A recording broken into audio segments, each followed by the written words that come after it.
Hello and welcome to the Natania G Podcast. I'm your host, Natania G, and I'm thrilled to have you join me on this journey towards lifelong health and vitality. With nearly 30 years in the fitness and wellness industry, I've had the privilege of working coast to coast, meeting incredible professionals, mentors, and leaders.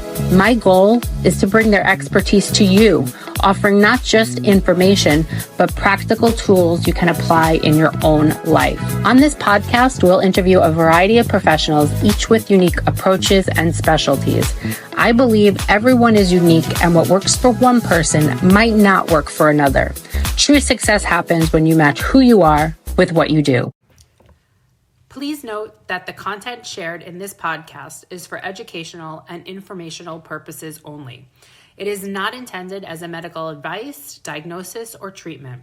Always seek the advice of your physician or qualified health provider with any questions you may have regarding a medical condition.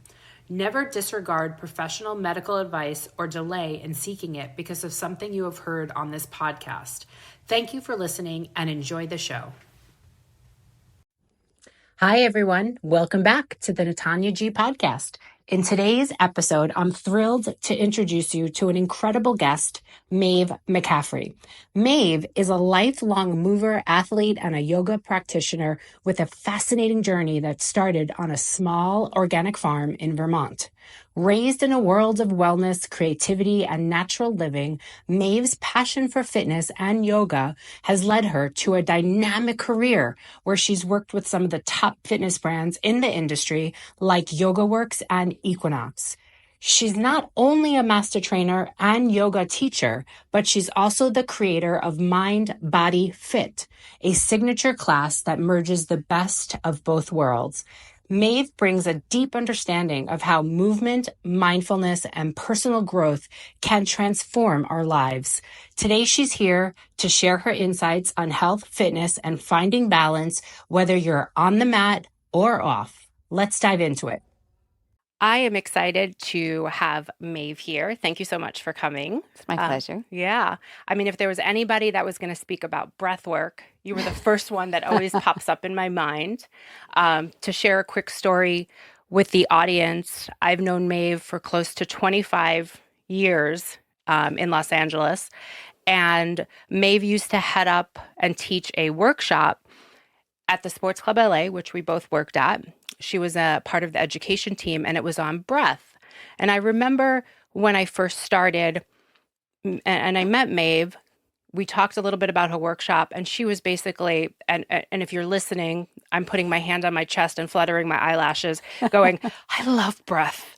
And at the time, I don't think I really understood her passion for it. But now I absolutely do. So I'm so thankful to have you here. So I guess just to start, my first question is, can you explain what exactly is breath work and how you became interested in it? Sure. So breath work can be as simple as just paying attention to your breathing. I don't know that I would have been turned on to it per se if I didn't go through yoga teacher training. So, or not even, let me back up. I started a practice of yoga. That's the first thing. So I started a practice of yoga, and then I, of course, then went through yoga teacher training. So that was the order. And in yoga, pranayama is a whole limb of yoga. It's a whole, so I think when everyone thinks of yoga, they think of handstands or warrior one or tree pose, and that's the physical posture. Then there's meditation. There's like these, it's almost like lanes of yoga. So there's different facets of yoga. And some people practice all of them. Some people practice one lane, like maybe they're just practicing asana, the postures. Right. Most likely, if you are, you're practicing breath, because most teachers integrate the breath work into the practice. But some people just practice breathing, and that is their yoga practice. And so the fact that breathing is a whole component within yoga, and not just yoga, martial arts. And I mean, as you know now with your education and all of it, it is a component in everything. It's the chi, it's the prana, it's the life force.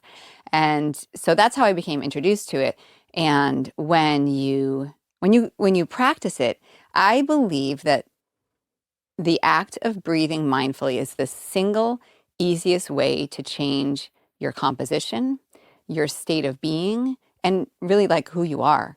It gives you, and we talked about this a little bit before we came on air, but your breath is the bridge between your physical body and your mind. And so everyone talks about mind, body, mind, body, mind, body.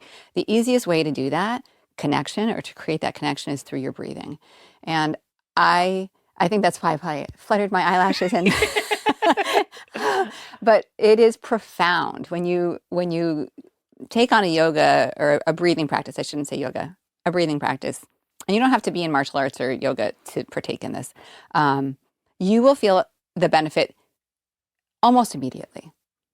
Like almost immediately. So that's why I say it's so powerful, and it's probably the simple, easiest way to change how you feel.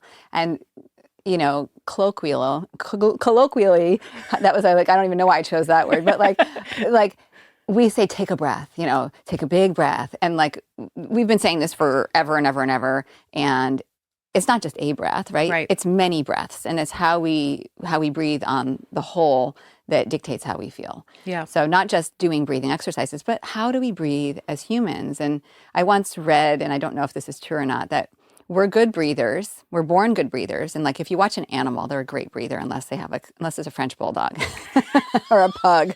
And they've got those nasal things. Which true. Is true. But if you watch a baby or you watch a puppy or a kitten or a cat or but specifically a baby, this is the thing I read at some point in time. We are born good breathers unless there's something like physically or physiologically wrong with our system. And then we cry. And as a baby, you cry when you need something, if you're uncomfortable, right? And you're crying not because you're happy, right? Babies don't cry out of joy. So they're crying because they need something or they're in discomfort. Yeah. And so immediately the breath is changed and how you breathe is changed. And you go from being a nose breather to a mouth breather because you're upset. And so it's changing the physical nature of your breath. And you immediately are associating that state with that breath, and it's fight or flight. It's sympathetic nervous system. Right. So when we breathe well, and it's not to say that we need to access that. We need to have that available. And we need to know, when I need to fight or fly, I need to do it now. Right. But we are existing in a place where we're in constant fight or flight. And we need to get our parasympathetic nervous system to kind of ratchet its back and realize we're not always in fight or flight. We just think we are. So I think that our ability to breathe well can dictate how we feel. And I know we're going to get into all this stuff. I'm probably jumping five places I love it. ahead. Keep going. It's, we are an anxious world. We have an anxiety problem. This current state of being, we have an anxiety problem. Absolutely. And it's not that it's not real, because it's real if it's real to you. It doesn't matter. I might think it's not something to be anxious about, whatever someone's stressor might be.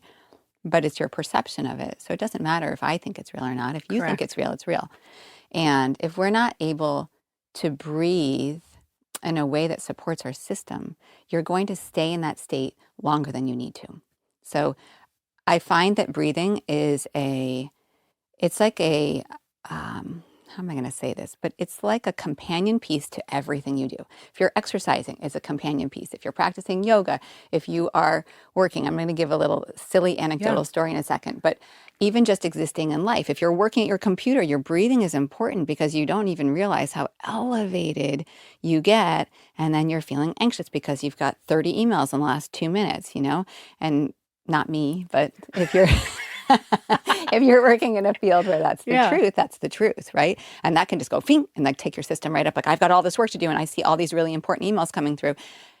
And if you breathe, it's not such a big deal. And if you really you're like, but do I really need to look at them? But we can't think clearly when we get into that fight or flight because you're zeroed in on the thing that seems like the danger. Let's call it that. The emails might seem like a danger. Yeah. Oh gosh, I'm falling behind. Sometimes they are. They could be. I remember those emails. So our ability to respond to that and to calm our system is really integral to our well-being.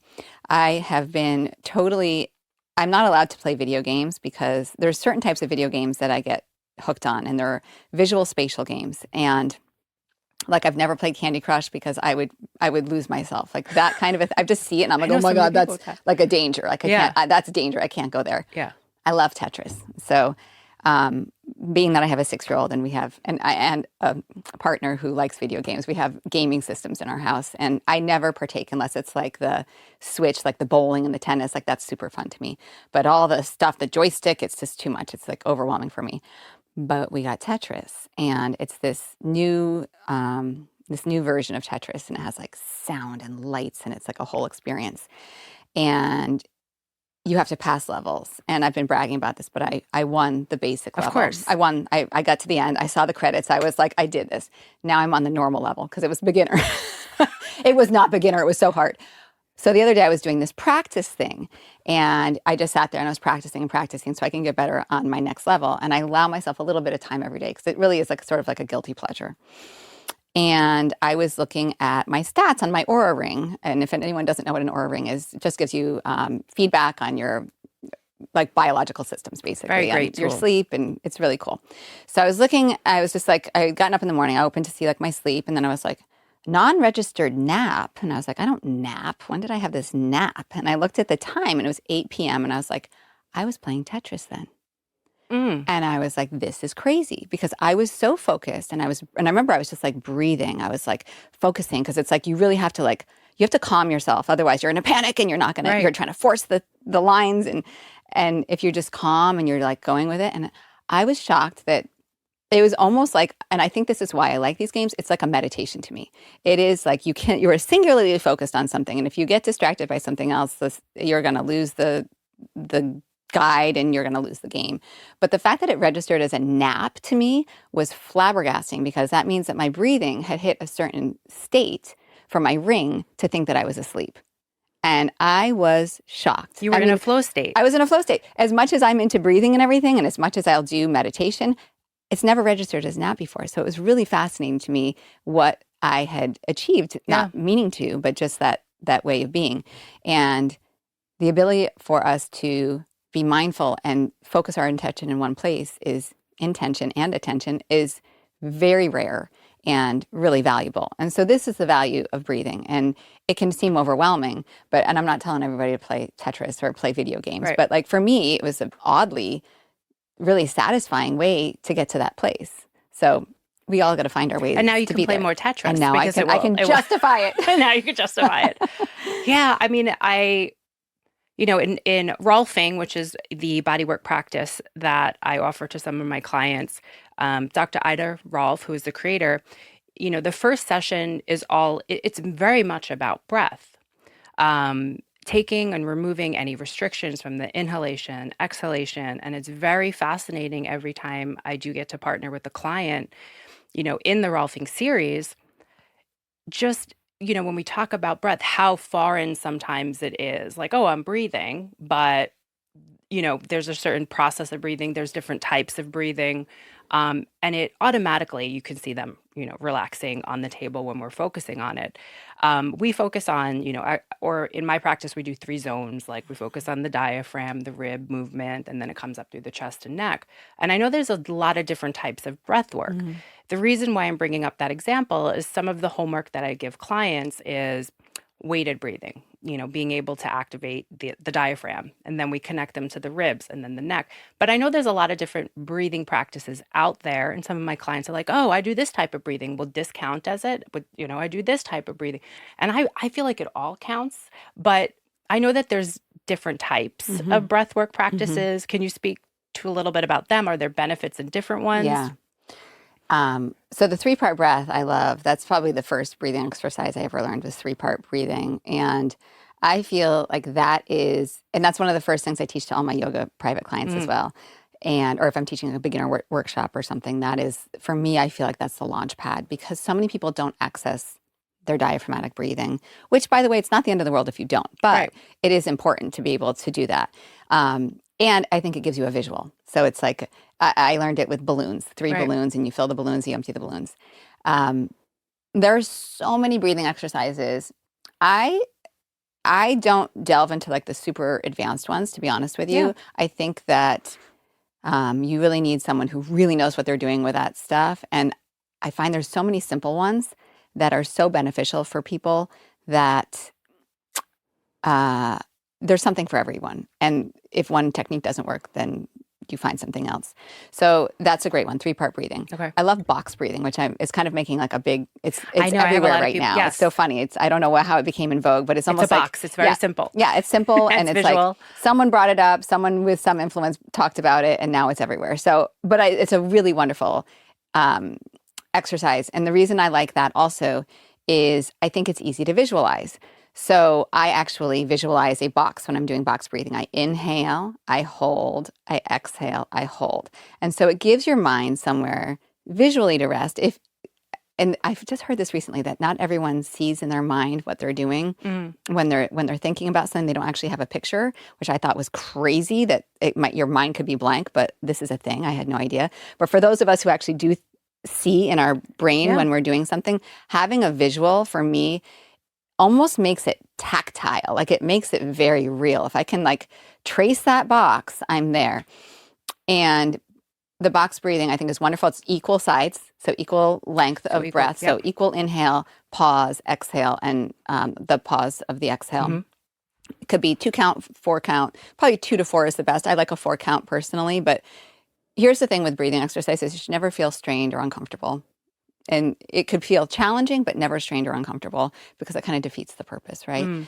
One of my favorite breathing exercises, because I think that sometimes we feel agitated but fatigued at the same time, which is What crazy. is that about? Isn't that crazy? So you can feel agitated but also like tired.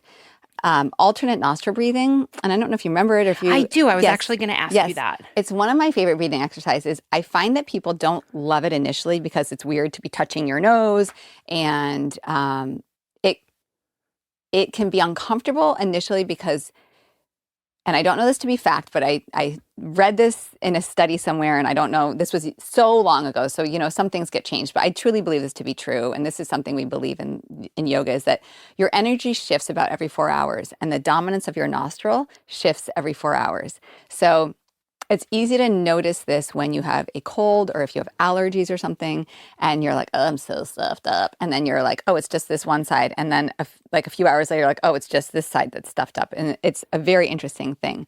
So in alternate nostril breathing, when you inhale through your right nostril, you activate. So you're like bringing your energy up.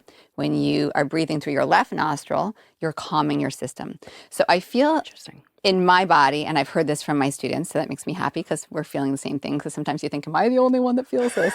It kind of does this to you and just kind of balances you in the middle. So I find it's a very balancing practice. Whether you're feeling tired, agitated, one, both, it kind of like brings it. Can you walk us through it? I would love to. So in yoga, we teach it with the index finger and the middle finger tucked into the palm or the meat of your thumb, and then these fingers are together, the ring finger and the pinky finger. That can feel uncomfortable to people. That's challenging in itself. I was going to say that unto itself. I think that all these, like, this is how you do it, and then you're supposed to hold your elbow up. So if you're just starting it, I just say use your thumb and your index finger, and it's totally fine. Because really the benefit, you can refine this as you do it. And that's why it's a practice. It's like you start with one thing and then you start to develop it a little bit more. So thumb. So we can go thumb and index finger. It'll just probably be easier for most people. And first, just take a few breaths in and out. And there is something nice just about mindful breathing, and that is just simply breathing and observing your breath. And there's something called the observational effect, that when you watch something, it shifts and changes just by nature of watching it. Yeah. So if you are just simply breathing and watching your breath, it will improve. I mean that too. Like I would put money on it. If you just sit there and watch your breathing, it's going to improve. So that's the first step. And then we're going to inhale, exhale all your breath. With your right hand, you're going to plug your right nostril, and you're going to inhale through the left. You're going to plug your left nostril, and then you're going to exhale through the right. You'll stay here, inhale through the right. Plug right, exhale left. Inhale through the left. You'll plug the left, exhale through the right. Stay here, inhale. Plug right, exhale left. Stay here, inhale. Plug out through the right. Inhale right. Plug right, exhale left. Inhale left. Plug left, exhale right. And then just release your hand. Good. So that's not as long as I would typically do it, but you can still feel the benefit even in. Absolutely. That I was feel like probably when like I a open minute. my eyes, I'm like, Yeah. Yeah. Like, whoa. yeah. I like the combination of breath with movement. Yes. I like that because, yeah, simple movement for me. Like that's why I've Totally. always loved Tai Chi, Yeah. you Yeah. know, because it was like breath with movement. you know, Yes. And I know yoga is like that Yes. as well. So I guess another question I've had is, because I have experienced this challenge and I'm hearing more and more about it. If you could talk, there might be some other challenges with your experience in yoga and breath work. So when I first started taking yoga and really having to start and sit there and lay, you know, and focus on my breath, I started getting more anxious. This is like years ago when I first started, and I would set a goal for myself, like, okay, I'm going to take. I don't believe I'm actually sharing this, but I would say I would set a goal. I'm going to take 10 minutes of this yoga class. Yeah.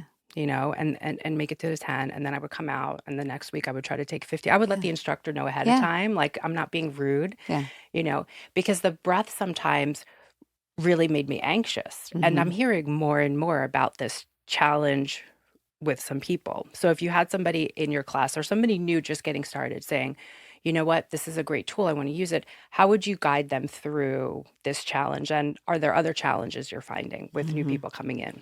It's so accurate and so true. And I hear it from a lot of my private clients. I hear it from a lot of my students.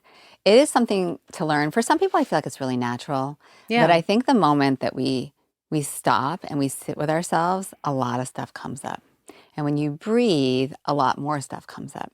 And so I feel like people think they're failing because I'm not yoga, relaxing enough. Exactly, Why can't I relax? Exactly. And then that everybody else is relaxing. You start spiraling out because you're like, I'm doing this wrong. And so I think the first belief is that you should know, and these are studies. I can't cite them, but these are studies. Yeah. And I believe this one came out of UCLA.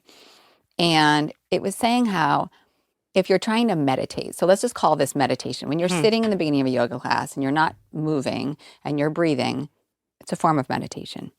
And yoga is a form of meditation, or it's a component of yoga, but it's also let's say you're in a vinyasa flow class. It's like a moving meditation. It all comes down to that state of being in a flow state, or this being one with yourself, right? And in the beginning of class, or even if you're just on your own and you're trying to meditate, and you're feeling like I'm failing, my mind is wandering around, I can't believe I can't focus. Just the act of trying to meditate, you are actually meditating. So your focus on my mind is monkey brain, it's jumping around from thought to thought, I can't do this. Even just your awareness of your thoughts, you're in the process. That is your meditation for the day. So one, even if successful, but coming back to what I was saying about the UCLA study, they found that even if you don't think you are doing meditation in a correct manner, you still get the benefits of it. How crazy is that? So you can be sitting there thinking, I am failing at this the whole time, and you're still going to get the benefit of having done a meditation. So you can't fail, which is the best thing. So if you did 10 minutes one day, fantastic, you got 10 minutes out.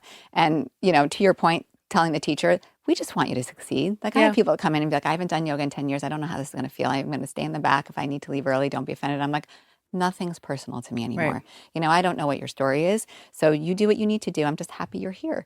And that's maybe not the case with all teachers, but that's how I feel. Yeah, that is true. That's why you're a phenomenal teacher. Thank you. But the good news is, because I think a lot of people, that's a barrier. Like, I don't want to get trapped in that room and then the teacher's going to be pissed at me and I can never show my face there again. There's so many tools outside of a physical yoga studio. the beautiful thing about walking into a class and being in a class or being with other people is, and I'm going to say this in the kindest way possible, but there's a peer pressure to stay. Because you do have to face that teacher.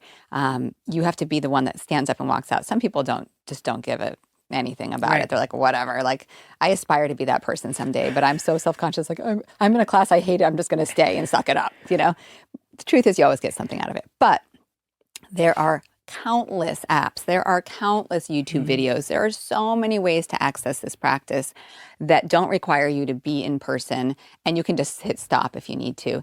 And then you can set that same goal. You can do, even on my Aura Ring, there's like breathing exercises in the app, I believe. I'm 99% certain there are.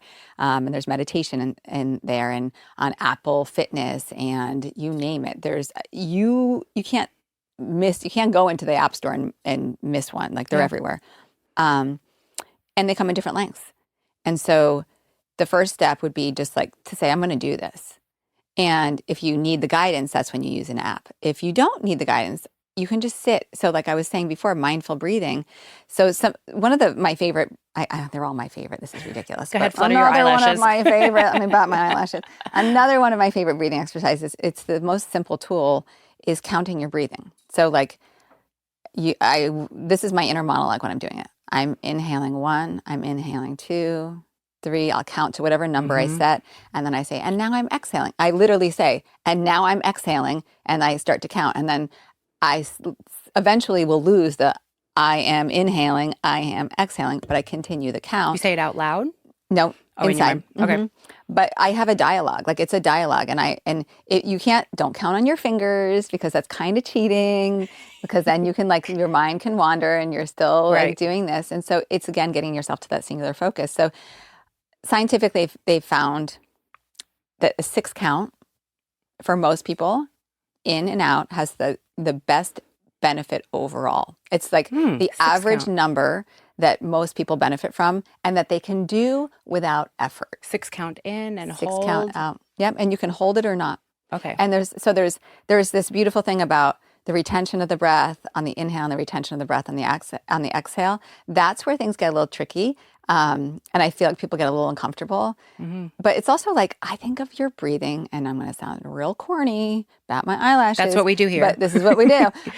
It's like a playground. It's like this internal playground, and you can play with your breathing. Like, you don't have to follow a set breathing exercise. You can just start breathing and be like, what if I held my breath for a little bit at the end there, and then I exhaled for a little longer than I inhaled? Or if I did a couple rapid breaths in and then a slow breath out. You can play with this stuff, It doesn't have to be that these, and I just said with a 6 count in, 6 count out, a study showed this, but it is true. So if you want a place to jump off, that's a great place to jump off. But you can play with it, and building that retention. I always think of it as like a moment of inertia. So you're inhaling, and then there's this moment of inertia, and then you exhale out, and there's this moment before you like change the direction. So it just kind of floats, and then you go back up. So I always think of it like a U-turn. And it's like this gradual thing. And finding a breathing pattern that is comfortable for you, you kind of start to crave it. It's like a thing that you need. It's like one of those things in your life that you'll need. And when I go to the dentist, I'm breathing. I've had cavities filled with no Novocaine, because I'm like, I'm just going to breathe here. Don't give me the shot. I'm going to be fine. If it's not okay, I'll tell you. You can overcome things that you don't think that you can do if you can breathe. Navy SEALs are into this box breathing. That's probably how the box breathing got popular, because everybody wants to be a Navy SEAL. Am I right? Of course we do. So there we go. But you can overcome sensations of pain, of anxiety, not everything. I'm not trying to say that like you can bypass all things. It's worth a try. Like, and especially things that are subtle. Like, I was getting a cavity filled. What's the big deal?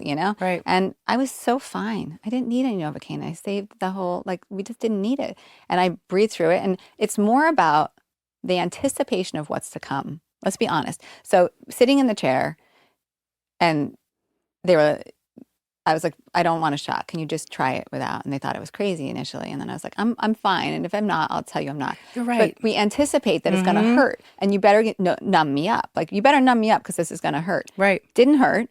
And if I was able to just breathe and be there and be calm and get my mind aligned with my body and feel like, also there's an exit route. I don't have to stay here.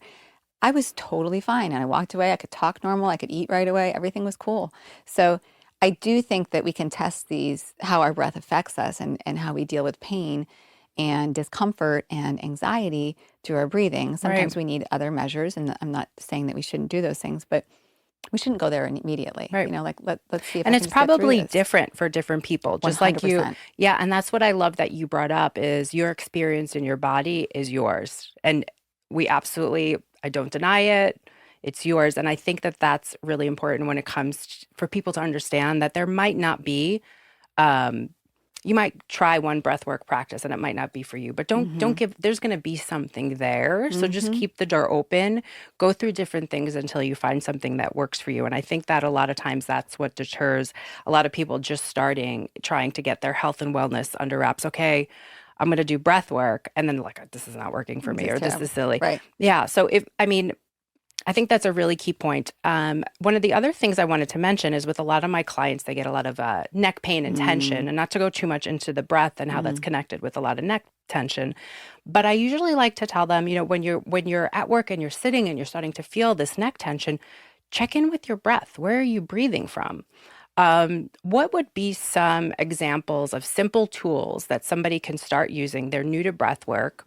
Maybe they do have a desk job, or maybe they notice they have this neck tension and they are breathing a lot from their neck, that they can do very simply. What would be something you would suggest for somebody just getting started? That's so huge. It's funny because we're sitting in desk chairs, and so it's a great example.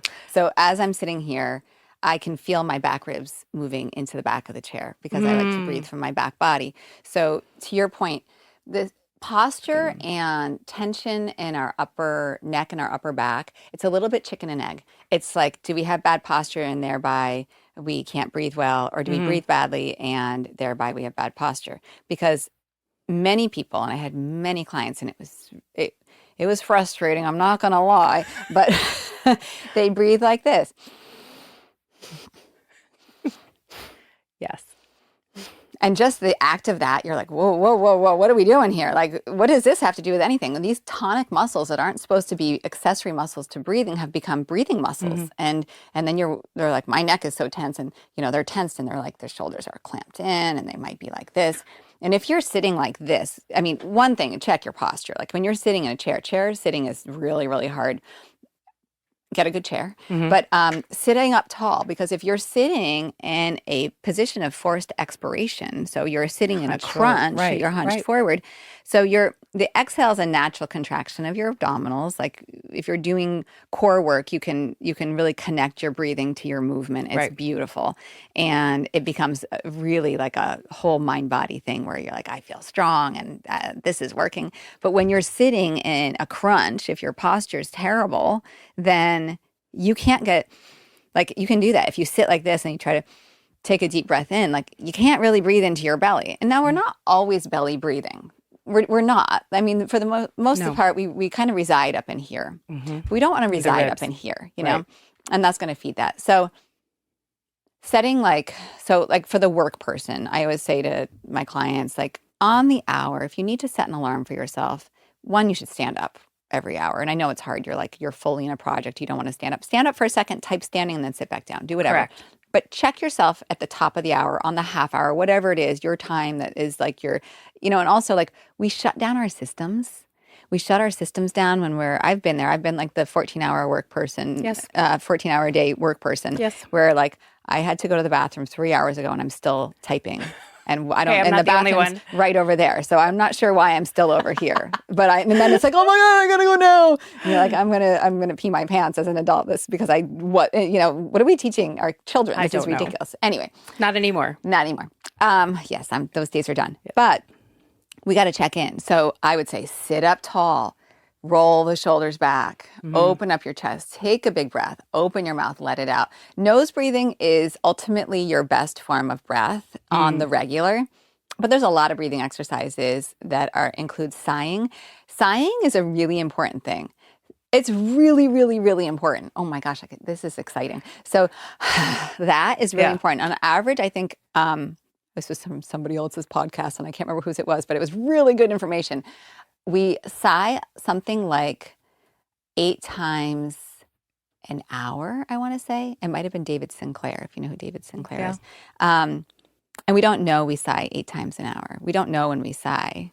We don't really, you don't really know you're doing it, I don't think. Maybe some people do. I don't know. I do. Okay. Yeah. So there was, again, a silly anecdotal story. These aren't my stories. I'm just passing on things because I'm fascinated by this information, that when I hear something, I'm like, that makes so much sense. The iron lung. Do you remember there was an iron lung for people? What was that? I don't know if that was what the disease was it was treating, but they would go into this chamber, and it would breathe, and it would try to breathe for them. And people, the success rate wasn't as good as they thought it would be, and they didn't know what was going wrong. And I think some people had maybe had died, it didn't help them, and they hadn't accounted for sighing.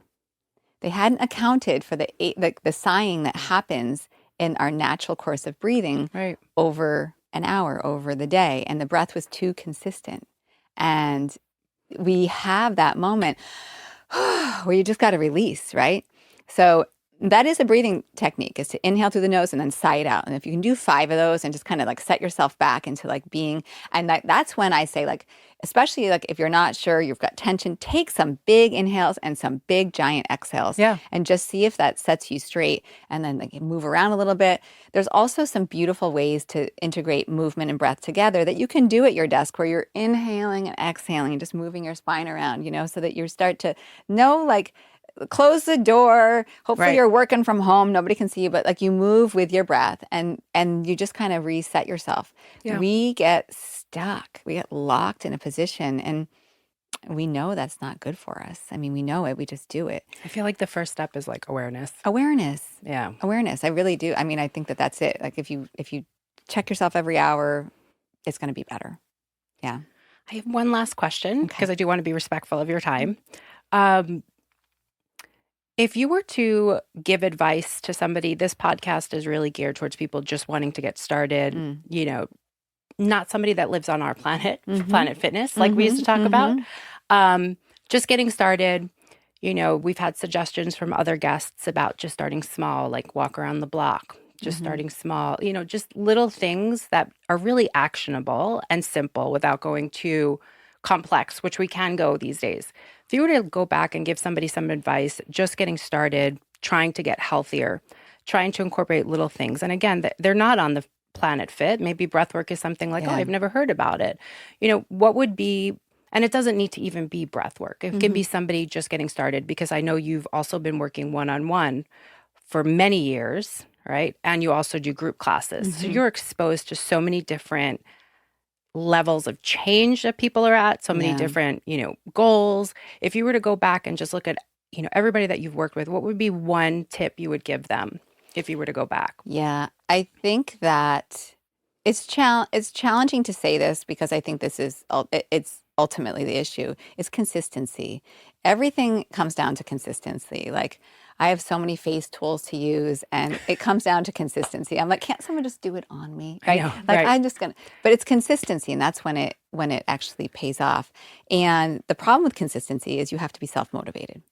So it's tricky here, but I think if we can commit to ourselves, if we can say to ourselves, I'm just going to do this one thing, maybe not even every day, maybe every other day, I'm going to make this a habit. And it's about habits, and the good habits, and the good habits replacing the not so good habits. Absolutely. And so something we all do is we go to bed. We all go to bed at night, and it doesn't require you to go anywhere but your own home and your actual bed. And you can do a simple breathing exercise before bed, which will have a compound effect on your sleeping. So it has that benefit, but it's a way for you to integrate this, if specific to breathing, to put that in your life. So one of the breathing techniques that's used for better sleep is 4 counts in, 7 count hold, 8 count out. So inhale for 4, hold for 7, exhale for 8, which I think is actually pretty challenging for most people initially. Okay. So maybe it's not that. Maybe it's inhale for 4, hold for as long as you can, and then exhale for as long as you can up to 8 counts. But it's something that we're laying there anyway. I mean, unless you lay down and your head hits the pillow and you're out, you usually have a moment before you fall asleep, and you can, even if you're watching TV, because I know a lot of people go to bed to the television, you can still do that while you're watching TV. You can also do it in your car. Any kind of a breathing exercise you can do sitting in your car or sitting at your desk. I think that just with all things with consistency, it's making a commitment to yourself. And the value of breathing well on your well-being and how that affects your mind is so valuable that if we can all commit to just what's 1 minute? Even if you say, I'm going to take 5 breaths. I'm just going to take 5 breaths in whatever pattern I'm deciding, even if it's just an inhale for 6, exhale for 6. So simple. I think it's a great launch point, and it doesn't require anything, nothing. Yeah. Thank you so much, Maeve. It's my pleasure. I can't wait to bring you back, have a class on breath. I'd love to be able to host one for some of my clients. I think you're just a wealth of information, not just for the information, but your experience in teaching it and also embracing it yourself in your life. If somebody wanted to get in contact with you, I know you're still teaching. I am. And so I do know you have some classes, but you also have a website that somebody can access you one-on-one as well. Absolutely. Which it's Maeve McCaffrey. Maeve McCaffrey. You have to be able to spell it. That's the trick. I will put it on the show notes. Absolutely. Easy breezy. I actually have breathwork and meditations on there. I have classes that you can watch back on demand. I do some Zoom classes, and I also work privately with clients, and you can contact me. Anyone can contact me from that website also. Excellent. Thank you so much, Maeve, for being here.